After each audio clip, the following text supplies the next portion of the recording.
Has been almost 1 week since 12-year-old Bryan Vasquez went missing in New Orleans East. As Josh Robertson reports, officials are using drones, bloodhounds, and many more to bring the nonverbal child home. Josh.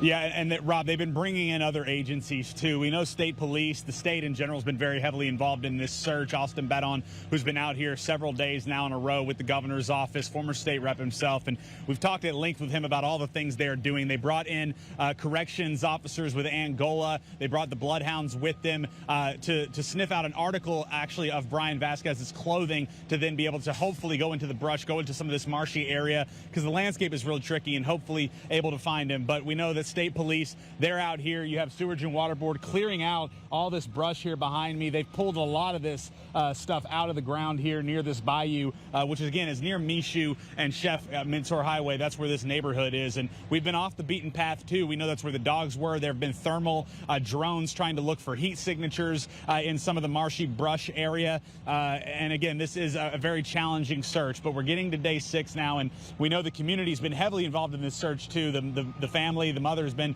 distraught, obviously, and speaking with Austin Badon about that, he said, you know, they're still believing that they are in rescue or search efforts, not recovery efforts, but day 6 makes it very, very tough. But, you know, we've spoken to community members, even a woman who was just walking her child in a stroller earlier this morning, stopped and talked to us. Her child is also on the autism spectrum, as is 12-year-old Bryan Vasquez, who's missing, and she told us that this is obviously super dear to her, trying to find Bryan Vasquez, and it's something that she says she wishes would have had more immediate attention right after it became clear that the 12-year-old was missing from his home. I have to stay with tennis shoes on to make sure I chase behind my child constantly. But there needs to be change. There needs to be a protocol that when you have a child who's in special needs, not cerebral palsy, because I looked up the laws and it said, you know, you have a 12-hour, this and that. There needs to be change for a spectrum child because they're different. They don't speak well, especially a level 3. Prayers for the mom. Please, please, if you see this child, Bryan V, please contact NOPD. Contact anybody. You could come knock on my door. I'll take him and give him to him. I don't care. Just please bring this little boy home.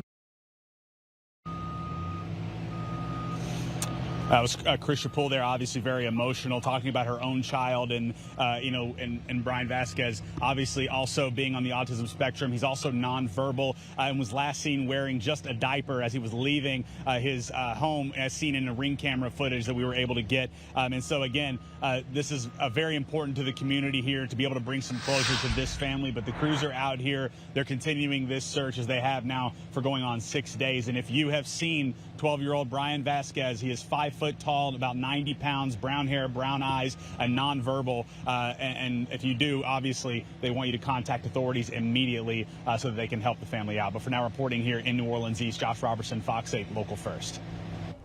All right, Josh, thank you for the update there. Starting today.